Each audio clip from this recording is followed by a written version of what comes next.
Good morning, everybody. It's Tuesday, March 12th, and we are on our new time now because they go on daylight savings time on the East Coast. And this program is technically, the platform is tecn.tv. They're on the East Coast, and so we run along with their time frame. So we will now be 10 a.m. to 11 a.m. Tuesday, Wednesday, Thursday of every week. So I hope the hour earlier doesn't affect your ability to be able to watch the show. Today, we've got a super incredible guest. We have Sheriff Mark Dannels from Cochise County. He's going to be joining us. He's driving on his way to the sheriff conference back east somewhere, but he is going to join us. It may be audio only, but have a lot of issues and situations that I want to talk to him about. And he's just an incredible, he's an incredible sheriff in the state of Arizona that we should be very, very proud to have representing us. And I know that I am proud. I've been down there many, many times, and well, 3 or 4 times, and spoke to him and talked to him about the programs and the different things that he's doing down in Cochise County. And it was really incredible because back when Trump was in office, he was able to work with the county attorney there in Cochise County, and they were prosecuting these young men who the cartel was recruiting, some of them as old as 13 and 14 years old, 15 years old, because the cartel thought that the United States wouldn't prosecute minors. But Sheriff Dannels worked closely with the county attorney there in Cochise County, and they were actually prosecuting these young boys and if they were running drugs for the cartel, they were going to be in jail for a minimum of a year. So the cartel really didn't like that Sheriff Dannels was digging into their profits and their ability to conduct business. And so they kind of moved their business further to the west in Arizona and crossed in a different county. So Sheriff Dannels was able to really make a difference there in Cochise County. And I know a lot of the ranchers and the people that live down in that area, they appreciated the fact that he was such a hard worker and a constitutional type sheriff. Followed the law. He's been back to DC many, many times, met with Trump many times. He's a part of the sheriff's organization, National Sheriff's Organization, that are of a conservative mindset and understand the importance of law and order, of closed borders, of proper vetting of people coming into our country. So he is a stand-up guy. And he worked a lot with Trump under that administration. He's been up here into Phoenix to the Capitol and spoken to the legislators many, many times. And he recently was up here talking about HB 2748, which was the immigration bill that the Republicans got through the House and the Senate here in Arizona, got it to veto queen Governor Katie Hobbs' desk, and she promptly vetoed it. And what it was doing was making it a state law that if you cross the border from Mexico into the state of Arizona, anywhere but at a port of entry, that you could be arrested and charged with illegally trespassing and go to jail or be deported back to Mexico. And I want to discuss this with Sheriff Dannels and see how he feels about this, but it doesn't make any sense to me why anybody, and look, at this point of the game, we got to throw politics out of it. I don't care if you're a Democrat. I don't care if you're a libertarian, if you're an independent. I don't care if you're a Republican. Parties, or a political party should have no part in decision-making when it comes to illegal immigration and keeping our country safe from unvetted criminals. Keeping our country safe from these people who are coming from third world countries. They've never been vaccinated against anything. There's measles outbreaks in different parts of the country right now, folks.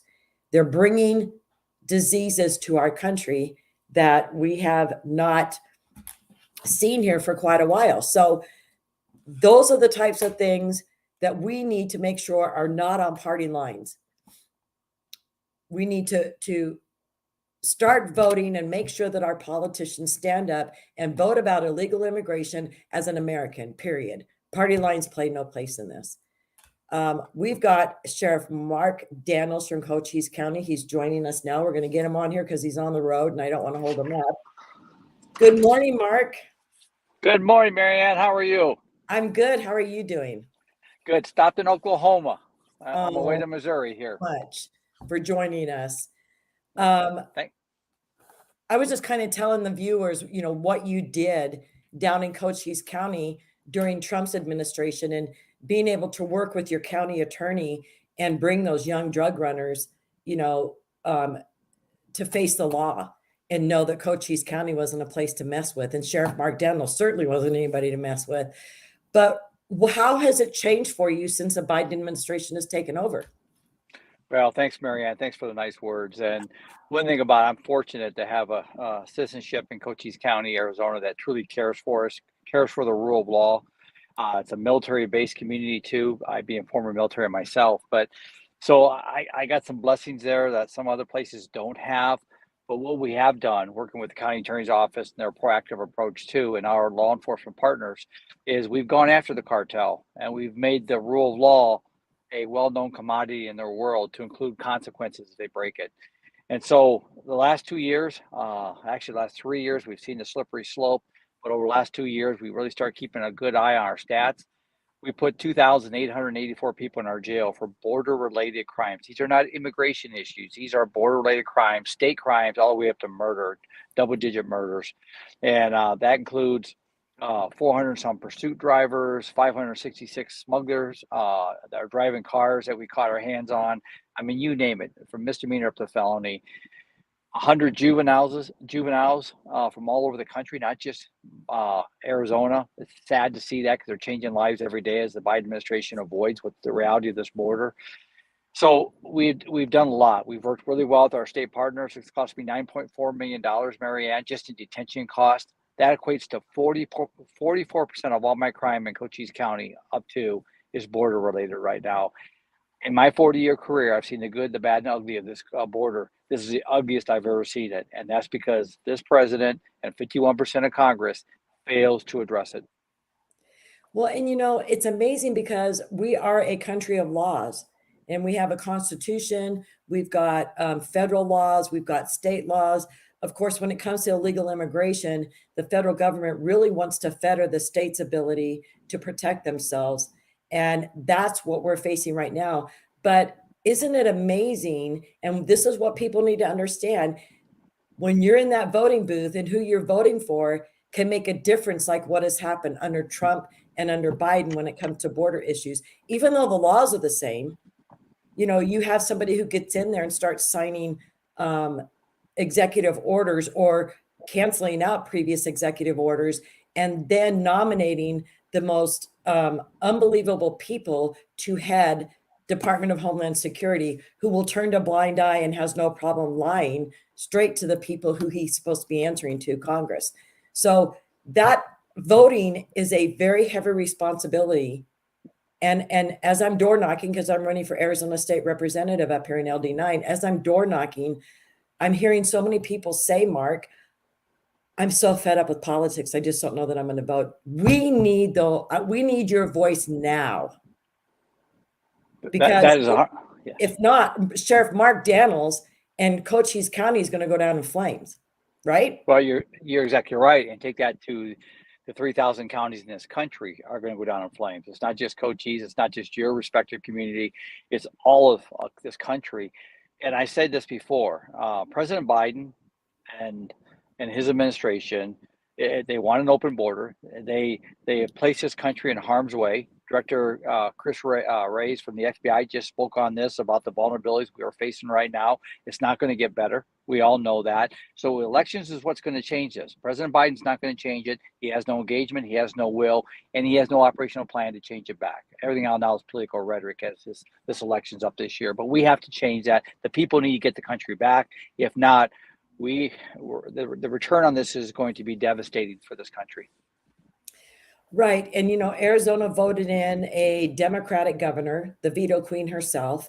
And I know that the House and the Senate, the slight majority that the Republican conservatives have over in Phoenix, they voted HB 2748, which is Senate Bill, I think 1231, which would make it a state crime for people to cross over the border anywhere but at a port of entry in Arizona. And our governor vetoed that, and that's what I was talking about when you were able to come into the studio.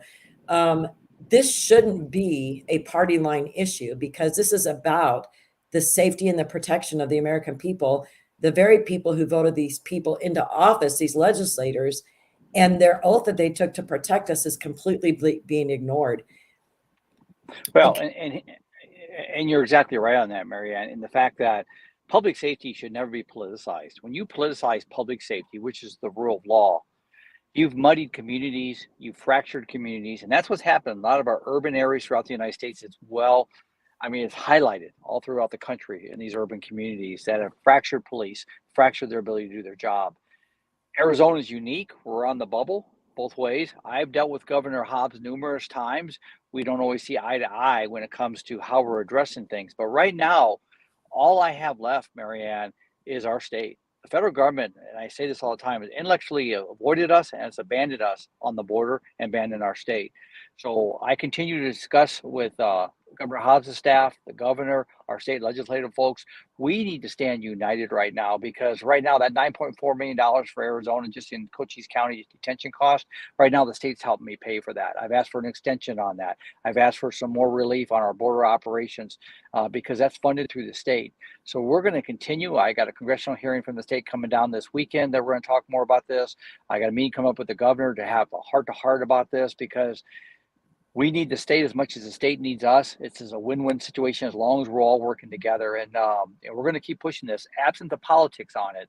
But the public safety and the people are most important. Well, and I feel and I think about this so often, Mark, not only, you on a sheriff and a deputy level, but on a local police department level, and especially as a border patrol agent. And it's a calling. I was speaking to somebody when I was door knocking the other day. He was retired sheriff's office. And we were talking about how it's a calling to do this sort of work that you do, to put a uniform on, knowing the dangers that you're going to face every day. Not everybody can do that. The biggest majority of Americans could never even fathom putting on a uniform and going out there and facing criminals in our community. But how frustrating it must be when you are hogtied like this and unable to do the exact thing that your gut tells you you're putting on that uniform to go do. It amazes me that our forefathers got to be turning in their graves, watching what's going on in this country right now. But more important is the fact that law and order is what made this country great. It truly is. The ability to follow the norms of society, and those that are not are held with a consequence. And to fracture that or take that off the table for some political ideology is harming this country. And we have to stay a course. And anybody that's running for office, they got to be asked that question. Do you support the rule of law? Do you support public safety, police officers, sheriff's deputies, troopers, and federal agents? They're out there truly, truly trying to make our communities better, because these are our neighbors too. And the people say no, or they have a different answer. My opinion is strong. Don't elect them. Right. Now, you did something in the recent past where you teamed up with Department of Public Safety, DPS here in Arizona, right? The state troopers. We've Go ahead. Yeah, we've always had a good relationship with our troopers. They work very well with us. But what we partnered up with was our Arizona Sheriff Association. So I had sheriffs from all over the state come to my county and work alongside my deputies, and to go after the interdiction for smuggling, for narcotics, fentanyl, human smuggling, human trafficking. We went after it. If there's a border crime nexus to it, we're going after it. And having sheriff's deputies down here on the border working alongside my deputies for the good of the state, not just my county, but the good of the state. Because if we can stop it on the front line, it's not in your backyard, it's not in the community's backyards, and it's not beyond the states of Arizona. That's how you do it. That's how you get it done. And the state actually helped me pay for those costs, those overtime costs for those other deputies. Again, we have to work together. Our oath of office says that we will serve the people, and the biggest oath in all of it, whether state, local, or federal, is to protect this country and the people within our citizens. Right. Now, do we have any other states that are sending their sheriffs or troopers or anything here to Arizona to help out at the border, Mark? We don't. Now, we've had some other ones come. I mean, don't get me wrong. I had Florida, I've had Ohio, Georgia, New York was just here. I mean, so we have sheriffs from all over the country coming here and their people to see what we're doing, because we're doing a lot of innovative, from a border operations center, human trafficking, smuggling, financial crimes. And the more that we can integrate with our partners throughout the country, the better chance we have of tackling and beating down the cartels. And I truly mean that when it comes to intel, when it comes to operational debriefs, you name it, to interdiction. I was just on the phone with Florida last week doing some things. So we're doing a lot of really cool things, not trying to get too deep in the weeds here, but trust me, we're getting smarter as the cartels push their will. We're getting smarter to make sure our tactics are matching that and overcoming that. I can't imagine what the law enforcement from New York is thinking. I mean, they're coming all the way down to the border. They're at ground zero and they're seeing where this all starts. And then they go back home and they have to probably think about everything those people go through to end up in New York, and how many of them cross the border with New York as their destination. And they must go back with a complete different mindset. How do they react when they're working with you? Are they like, holy crap, we didn't know it was like this? Or are they, have they envisioned that's what it's like? A little bit of both, Marianne. A little bit of both. I mean, and to isolate the comment, your statement there, the urban areas, New York City, for example, is totally different than the rest of the state in so many ways. And that's the disclaimer. We identify our states by population. Phoenix, for example, is known for Arizona, but that's not the totality of our state. And our rural parts of our country are doing an amazing job in policing. Urban parts, and those that wear a badge, do an amazing job. It's the bureaucrats in those urban areas that are fracturing it. New York City, for example, with Mayor Adams back there, I mean, this man wore a badge. They've incentivized the migrants to come across the border legally to come to their city, and now they say, now give us more money. All you're doing is making a money pit out of it. Either we manage this process, we manage these urban areas, and we work together with rural America. Otherwise, it's only going to continue to be divisive, be fractured, and nothing's getting solved. So again, I call out Mayor Adams, Mayor Bowser, the Denver mayor, all the people that are sitting there going, yeah, it's okay to come here. We're a sanctuary city, but you got to help us. No. Either you do it or you don't. Right. And now we've got this sentiment going on with so many people. And Mark, I spend a lot of my day researching and reading and looking into things that are going on. And I'm really surprised at the mindset of so many people, elected officials, and just activists who are out there, and how they feel about how these illegals are treated as they come into our country illegally. And they will bend over backwards to apologize to them for using the term illegal or illegal immigrant or illegal alien. Of course, that is completely thrown out, although the courts have upheld illegal alien is in fact the right wording to use, but that they will bend over backwards to apologize to these people, and the victims of illegal alien crime are just left in the dust. And it's leaving, I've known this in May, it's going to be 10 years since my son was killed. I've known this for almost 10 years. I know this atmosphere, this feeling, this, just shut up and go away. And we're going to cancel culture you. I've been on the receiving end of that many, many times. But Trump gave us the opportunity to step up and tell the American people exactly what happened to our families. But now elected officials and activists are bending over backwards to protect the feelings of these illegal criminals who come in here, murderers, rapists, career criminals who come from their country as criminals and show up here and continue to commit crimes here. Why do you think they have the need to apologize to these people? Well, they don't, Marianne. Let me just say they don't. I mean, when you put and you look at this young aspiring nursing student, Riley out of Georgia, that her life in a way too short, the hands of an illegal. I'll say it. It's illegal. He came in the country. He was illegally here. It's not about sensitivity of the words. It's about the reality of somebody's family. An American family is going through hell right now, and our president apologizes for using the word illegal. Yeah. I think it's back ass words. You got to put America first. You truly do. And the reason we're having these problems in this country is we've we're working victimization to everything except for this country. When every kid goes to bed with a full belly, when veterans are taken care of and are off the streets, those willing to be off Amen. the streets and those that need the help, and every American is being taken care of, I'm all about it. I'm about humanitarian. I really am. I have no issue with it. But let's not put our country second or even beyond that. We need to always make our country first because we're Americans first. Well, and I've got a neighbor who they are an illegal family, but they are contributing members of society. They've been here for decades. One of their daughters served in the military, went into the army. And those are the people that Congress and the government and the Biden administration and Mayorkas and anybody else who's involved in this invasion, that is who these people should be concentrating on, is the immigrants, illegals who've been here for decades, who've proven themselves. They're not a drain on our welfare programs. They work. My neighbors own businesses. I want to help those type of people to become American citizens. They don't need asylum at this point, but to speed up the process for those kinds of people, because there's millions of those types of people living in our country already who are proud to be here and want to be an American citizen. And I'm tired of helping the next Susie and Joe who come over the border and think that they are the next best thing besides sliced bread and they need our help, and quit calling them illegals. Those people don't want to become citizens. No, let me just say this. There's legal immigration, and I think there's not a person in this country who wouldn't argue with me on this. Do it legally. Do Right. it legally. Come through a port of entry, file the proper paperwork, become a citizen, and take the honor in being a citizen.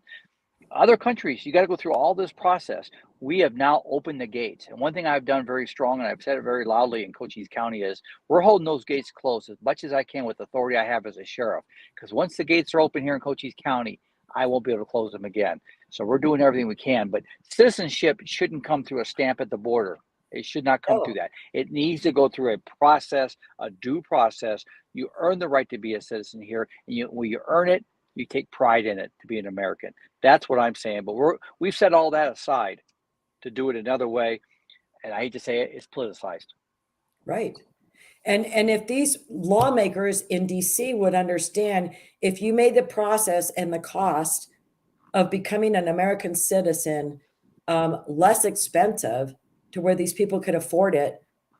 I mean, hell, the Biden administration is willing to spend $451 billion to support the illegals that are coming into our country. Why don't you cut down on the cost of the people who've lived here forever to make their presence legal in America, and stop the illegal incentives? Well, I continue to say, first thing we got to do is secure the border. We got to Well, secure the yes, border. yes. You got to secure this border, and then let's get the Democrats off their butts, get the Republicans off their butts, independents looking both ways, and let's fix this. We truly need to fix it. But until that's fixed, let's follow the rule of law. The rule of law can fix this. Title 8 says you come across illegally, you're immediately expelled. We've set that law aside. President Biden made a comment at the State of the Union tonight. He goes, give me the funding and I'll fix it. You have more than the funding. You have the power of the people in a law called Title 28 that fixes it immediately if you'll take the will and prioritization to do it. The border could be stopped. President Trump already did it.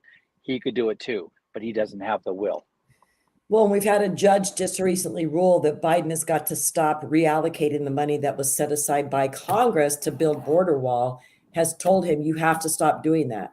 That money can Yep. only be used to build border wall. But this is how our government works in this country. Where is the $451 billion coming to support this illegal invasion in our country? Congress hasn't allocated that money from anywhere. Are they dipping into Social Security? Was he dipping into the wall fund? That's the things we don't know about this administration. They're so crooked and just not in the best interest of America. Well, they're not engaged, Marianne, and we've Right. said that as sheriff, national sheriffs. They're not engaged with communities. Like I said in this recent Senate bill, everybody forgot HR 2. HR 2 was a bill to secure the border. That was set aside by Senate as it was passed by the House. House passes a bill, it goes to the Senate, they sit on it. Now the House is being blamed. Republican, Democrats, shame on both of you on this. I'm just going to say it how it is. I'm talking about the 51% there because we got some good congressional people that see the need to secure our border. And I've talked to many of them. But the reality is, there is no prioritization. There is no will by this White House to secure our border. And as long as that stays in place, we're vulnerable every day. And every day that goes by, a life is changed in a negative way. In November, if you want an open border, President Biden's your guy. If you want a secure border and protect our communities from fentanyl poisonings and all the tragedies come with it, secure our border and let's do this right. There ain't no other way to go. Have you seen an increase in human trafficking in Arizona since they shut down Shelby Park and did what they're doing there in Texas? I can say this, human trafficking goes on our border every day. There's a real fine line between smuggling, which is defined by consensual, non-consensual, and trafficking. Very fine line. These people are paying their life savings to be smuggled or trafficked by the cartels. A lot of them don't have it, which means they become servant to these cartels. When people say, well, they're just smuggled, they're not trafficked. They're going to communities and they're governed by the cartels every day for sex trafficking, drug distribution, enforcement, gangs, you name it. It's not the American dream that you and I and many that we know live every day. So I call it modern day slavery, and it's amazing. Any elected official, state, local, and federal, would turn their back on people and kids shoved in the back of a car going 100 miles an hour, or going to a house to be distributed throughout the United States. I just have a hard time believing that an elected official in this country, anywhere, Republican, Democrat, Independent, state, local, or federal, would turn their back and say, "Oh, it's not what it is. It's truly what it is. It's inhumane in every aspect." Amen. I say that all the time. This isn't a party issue, No, party line issue. This is about human dignity. And that's right. although they think that open borders is helping these people out, the tragedies and the things that are happening, and I follow Ben Berkwin, and he's been in the Darien Gap now for 3 or 4 or 5 times, and we're the climate change people because they've absolutely trashed a jungle. And this is such a bigger picture because you've got the United Nations, you've got all these organizations that are funding this. And in essence, it's to redistribute the wealth of the United States and bankrupt us. It's projected $774 billion will leave our country in 2024 in remittances that these illegals will be sending home to their families. And this is sad, but I don't want to keep you. I mean, I know this is an hour show, but I know you're on the road, Mark. I just Right. want to ask you a couple more questions. When I was over in Texas, I talked to Michael Banks and we had a great conversation, and he was telling me about SB4 and how they had really looked into SB 1070 as a guiding post for them. And so I was talking to him and I said, if we got the sheriffs to arrest the bus drivers, how many bus drivers would they be able to hire to bring these people from the border up to Sky Harbor and stuff? And he goes, it's something to look into. But the further I looked into it, when SB 1070 was going through the courts, they made an agreement. Then Governor Jan Brewer and Attorney General Tom Horn made an agreement with the federal government. You leave the part of SB 1070 in there that says, show me the papers, basically is what they've dubbed it. And we won't arrest anybody transporting illegals in the state of Arizona. This happened in 2014, Mark, and it was signed by a federal judge as a court order. Did you know that? I didn't know the specifics. I know Sheriff Deaver, my predecessor, he was instrumental with Russell Pierce and many other ones that put that bill together. And I know, bless his heart, he worked his butt off on getting that to protect this state and this country. And I don't have the specific dates, but I know by the time the high court shredded it like cheese, there's not much left to it, as you already know. No, there's only 2 things that the high courts took out. And it Oh, I've got the article, but I don't want to pull it up because I know you need to go. But there's only two issues out of the whole SB 1070 that the high courts took out. And this is a misconception that a lot of people have, that the court wiped out SB 1070. There's so much more that stands. But I was under the impression that the arrest and for transporting illegals in our state was still a part of it. But then to find out, Jan Brewer and Tom Horn made this agreement with the federal government, and then we ended up having to pay $1.4 million out of the state did to cover the cost of the ACLU and different organizations' attorney fees that were suing us. And so I was asking a current legislator, having a conversation with her and saying, because in that court order it says no one will appeal this. Well, she said it only pertains to the people who sign that. So I said, so the legislation could bring this up again, which Wendy Rogers was trying to do last year. And the Democrats were throwing a cow saying, it's just going to bring it all up for SB 1070 again, and we're going to be drug into court. But do you think, Mark, that the courts and the judge may look at this differently 10 years later with the atmosphere and the circumstances that we're seeing with this open border versus what was happening 10 years ago? What's your Because personal opinion is it could go either way. It could go because it's more politicized now than it's ever been, and it's more divided. So I can see it going where no, they don't want to hear it. Then again, I could see some spirit behind it with everything going on as they put more teeth into it. We get the legal briefs, and that's where I speak back to you when I say about it's been shredded, is the fact that we have reasonable detention until told otherwise. And that's coming through our legal folks, our liability folks, the insurance companies that address law enforcement in the state of Arizona. And these guys are very good, these guys and gal attorneys. But there's a lot of subjectivity to it, like what you're hitting on right now, very much so, because they could define it maybe. But I just don't see it going that way until this, especially in a presidential year where everybody's like, hey, stay away, let's see what happens in the country. It's so divided. If President Trump gets reelected, I could see this moving forward. I could. Right now with President Biden, I don't. That's just my opinion. I don't see it. Nobody wants to shake the tree right now until they find out exactly what's going to happen in November.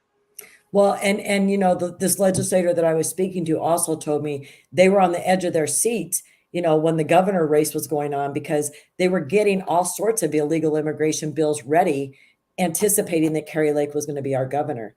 And, that was all shot down, and it's just like a big deflated balloon. And again, I'm going to go back to what I said at the beginning. It's because of who we've elected as to what the atmosphere is turned into and what will be vetoed, what will be passed. We have to have the right people in office. So I agree. I am so thankful that you are a sheriff in my state of Arizona. And I know that the people of Cochise County love you, Mark. And I want to thank you so much for taking the time on your trip to the Sheriff's Association. Is it the national meeting? No, I just got back from Nationals is coming up again, but I got back from Western States last week in Reno, Nevada. I'm heading to the Missouri State Sheriff's Association. I'm on the executive board for Western States. So we attend these state sheriff meetings and embrace them. And then I'm addressing them on Thursday about the border. So I'm going out there for this. But Mary, if I just close out and say this to you, is we as Americans can't give up hope. We just got to get smarter. We can't lose our balance, and we got to walk united, and we can get this back. Thank you, Mark. God bless you. And please drive safe the rest of your trip. And again, thank you so much for joining us. God bless you. God bless everybody. Thank you. Bye-bye. It's such a pleasure to have him. I've gone down to Cochise County a couple times, and once I had my camera set up on the tripod, and I did a great interview with him. This was probably 5 years ago, but he takes the time for people, and he's driving to Missouri, and he pulled off on the side of the road to take the time and talk with us, and because he knows how important this is, that we get the proper information from the sheriffs and the law enforcement that are right down on the border. But I've just really had a lot of respect for him ever since I've met him. I've just really, really been happy and thankful for the people in Cochise County that they do have a sheriff like this, because they're all these sheriffs along the border, they're not all like this. I mean, we've got a sheriff who's a complete liberal in the Nogales area and does not feel that any of this type of rhetoric or this talk or that we should be securing the border or stopping people from coming over. Look, if things could go back to normal, because I know a lot of areas in Texas are affected because they are border states. And I know in El Paso, because I was down there quite a lot when We Build the Wall was building the wall right out of El Paso at Sunland Park, but we'd go into El Paso a lot. And the traffic coming over the footbridge that people would come across from Mexico to shop, to get groceries, to get clothes, maybe even to eat lunch at their favorite, U.S. Restaurant.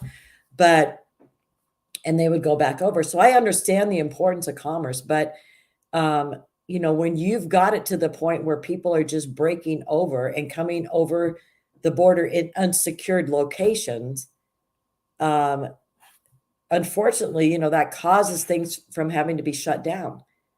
And it affects, these small border towns that do have people from Mexico come over to shop there. They have better selections and probably better quality of a lot of things than from the small border towns in Mexico that they live in. So we've got to come to a happy medium. But first of all, we have to have the right elected officials in place in DC who can work together, cross party lines, and understand that the safety of the citizens and the oath that they took is more important than the feelings of these people illegally entering our country and their big push and their huge concern for hurting their feelings.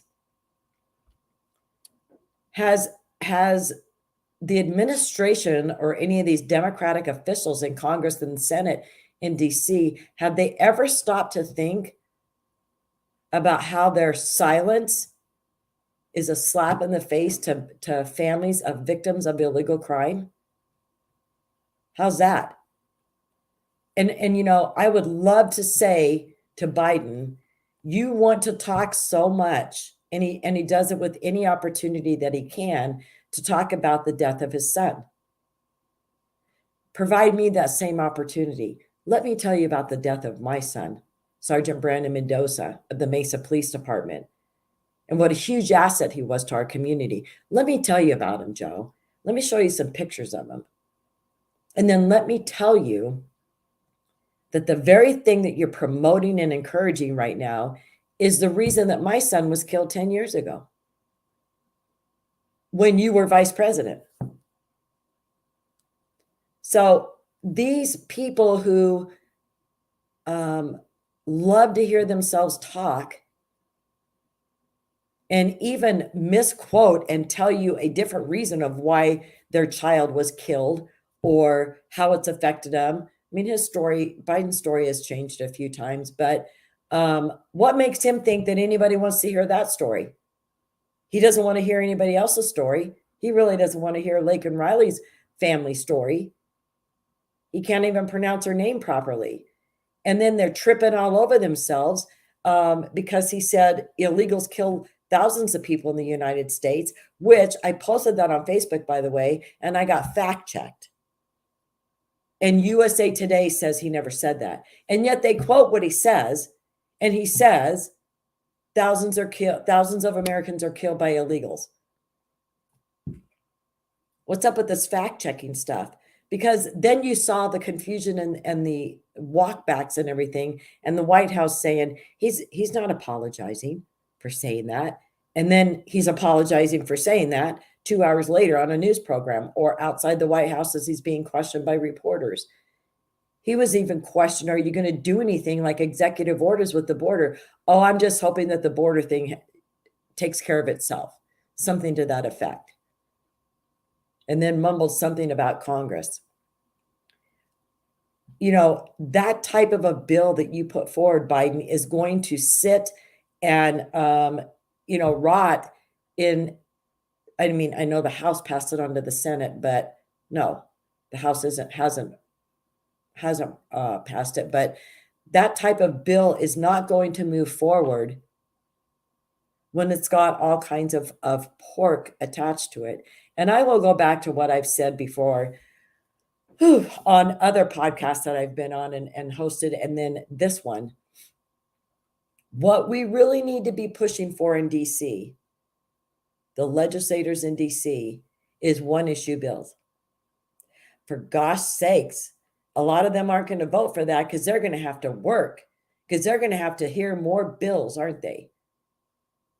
But when you allow these crooked politicians to put together a border security bill, and the bill has more money being spent in Ukraine or for some butterfly project or this, that, and the other thing, and then the amount spent on the border issue in the United States is a fraction of what's going out into other pet projects. That is not the way, and to allow a bill's title to be misleading like that. It's misleading the American public and allowing the liberal media to be able to say the Republicans won't pass the border protection bill, border security bill, because that's not what it is, folks. I just wish more people would get engaged and understand exactly what's happening in this political realm in the United States. Yes, it's ugly, and yes, Republicans and Democrats fight, and Republicans fight Republicans, and oh wait, you don't see Democrats fighting Democrats, but you see Republicans fighting Republicans. But that isn't really the big story. These people go to DC and they become lazy. And they've done it, and it's a big feather in their hat that they can say, I'm a congressional member in DC, a federal, a U.S. congressional member. They make good salaries. They get on a plane every week and fly back there and come back home. But what is your goal? And these are the things that we need to be questioning these candidates about.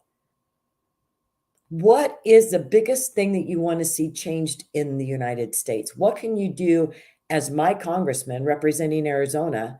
What can you go to DC and do? What's going to be your shiny moment?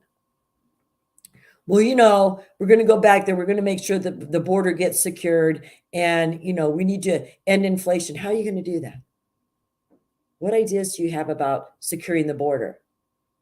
What ideas do you have about ending inflation, lowering inflation? What ideas do you have with A? What ideas do you have for B?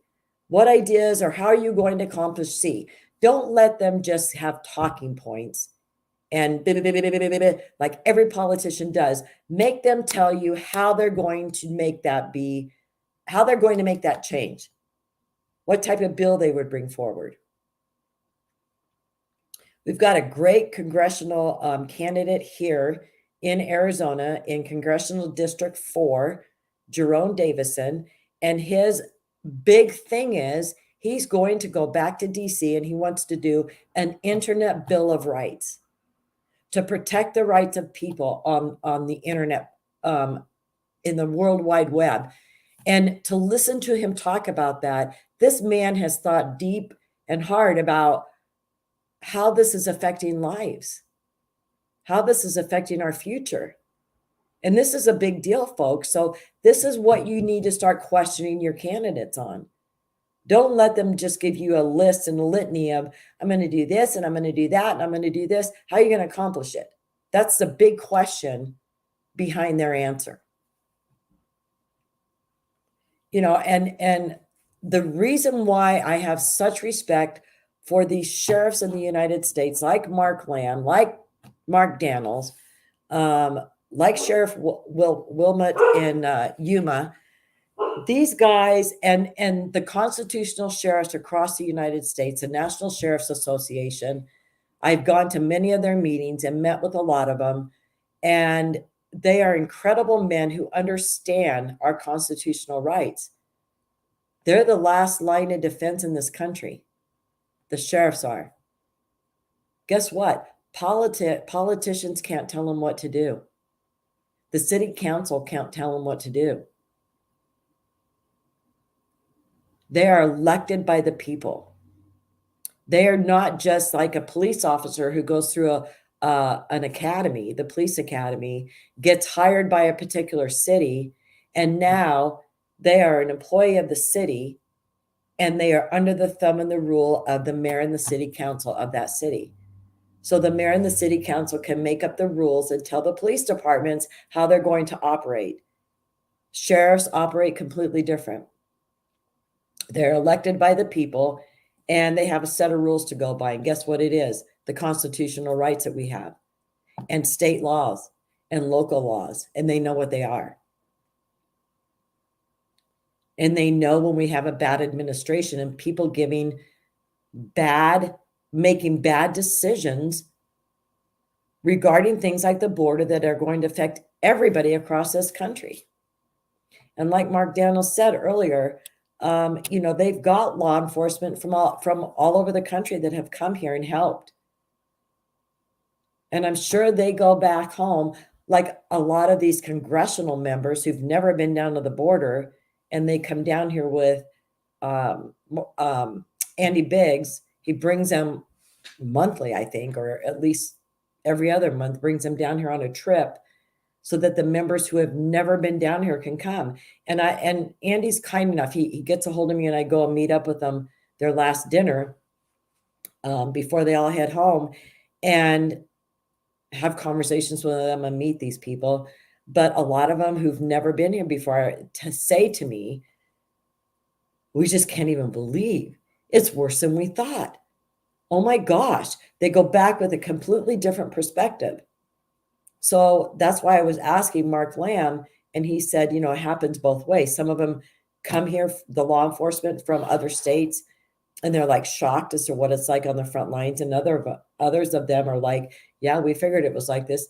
But, I bet a lot of the officers in law enforcement in New York probably come here and say, oh, this is nothing compared to what we deal with in New York.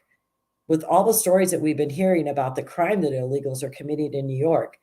I mean, that these illegals will just beat up a couple of police officers in Times Square. Whoever would have thought that would be a headline story? Whoever thought that would have been in the realm of possibilities? NYPD, as strong and as that comes across to everybody as, the biggest and the best police department, considering the melting pot that New York already was before this invasion started, but the amount of people, the tourists that come through there, and everything that the NYPD deals with. But I think that a lot of them feel that they've been brought to their knees because the wants and needs and protection of illegal criminals is foremost in our elected official minds than law enforcement rights and protection, American citizen rights and protection. Where has this gone off the rails? It's because, and I've said this before on my podcast, for those of you who haven't, I don't know how, but my campaign email got onto the Democratic Party mailing list. And so it goes into my spam folder, but you guys, it's every single day from Scott Dworkin and several PACs that the Democratic Party is running. And it's got to be 50 to 60 emails a day. And it's constant, the same message. Donate, donate, donate. We got to get rid of Republicans. Donate, donate, donate, donate. Even if it's $5 a month on a reoccurring payment, they encourage everybody to do that. Well, if you got, 2 million people doing $5 a month on a recurring basis, that adds up to a lot of money. But to see how they operate and what a machine they have going on is incredible. They don't, and this is the one thing, the Democrats come together. You don't see these public fights that are happening. Well, the disagreements and the ruffled feathers isn't brought probably to the forefront as much as it is with the Republican Party. I'm sure there's things that go on. And I was really surprised when I read this morning that they're already starting to fire staff members over at the RNC. Laura Trump and the new chair, they're cracking the whip and they're going at it. So this is going to be very interesting to see how donations going into the RNC change with this new leadership, to see how they cut down on the cost, office staff and unnecessary people there at the RNC. I think we're going to be surprised at the crap that's been going on at the RNC and the waste of money and overstaffed. I think a lot of things are going to be uncovered in the very near future. But anyway, I'm glad to see that that's going on a different path right now, because, and I'll still say this to people: if you're going to be donating in the political world, you really need to donate directly to the candidate the candidates, plural, that you support. Because even when you donate to the RNC and through the Win Red thing, I know a lot of candidates who signed up for that, and they've got it on their website, and people go through there and donate, and they see very little of the money that's actually donated to them through the Win Red program. So if your candidate has a direct link on their website or gives you a QR code to be able to donate to their campaign, definitely do that.